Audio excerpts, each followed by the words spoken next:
prompt for this year's scholarship competition was, what do you care about the most and why? I'm guessing I wasn't the only one who had to read this prompt more than a couple of times. I would open up a Word document on my computer and sit there staring at the blank screen, only to exit out of the Word document 10 minutes later. This happened many times, so it was a good thing we were given months to finish the application. Why was this question so difficult? I think it was because it felt defining. It made us pick what was the most important, rather than listing many things we care about, like shampoo smell, pizza topping, or ice cream flavor. But what did I care about the most? This question required self-reflection and honesty. One reason it was so difficult was I had to distinguish what others thought should be the most important from what is really the most important to me.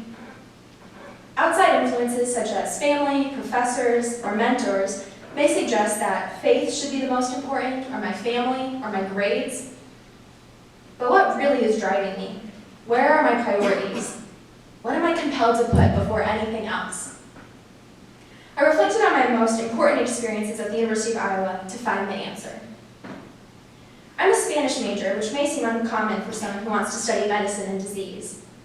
Many people encouraged me to drop my Spanish major because they insisted it wasn't necessary for my career and that I was wasting my time with these courses. But studying Spanish allowed me to discover distinct cultures, vibrant music, flashy dances, and important literature. It took me to Ecuador, Spain, and Costa Rica, and it allowed me to volunteer at the Free Medical Clinic as a translator for Spanish-speaking patients. By pursuing my interest in Spanish at the clinic, I also learned how to take vital signs, how to record patient histories, and how to conduct a physical exam. I've found that the things I'm really interested in have a way of connecting and improving other parts of my life. I arrived at the clinic where I heard they needed Spanish speakers, and I ended up learning a lot about healthcare and getting the most hands-on medical experiences of my life. This taught me to be true to myself and to trust myself. After all, who knows you better than yourself? Like many of you, I also conduct research. When I started, I thought it would be a good, hands-on experience. I didn't know it would make me rethink my career choice.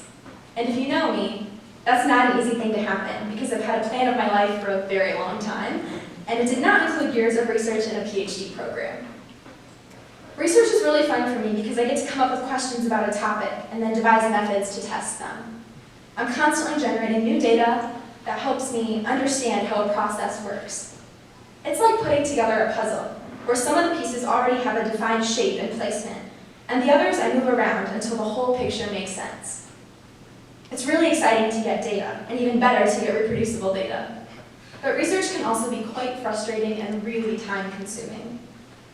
I've had to learn how to balance my coursework and my time spent in the lab, and how to plan experiments so that I work around my classes and meetings.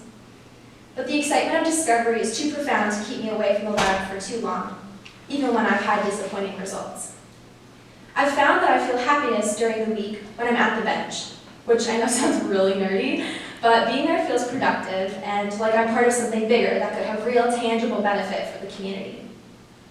Because I've found that this process of discovery is what motivates me and what makes me feel fulfilled, I've decided that I want to incorporate research into my professional training after undergrad and in my career.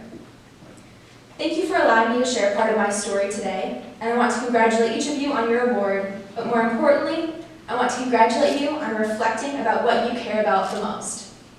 This was no easy question, but hopefully in answering it, we are made more aware of what compels each of us. And I believe this understanding of self is key to understanding the world. Thank you.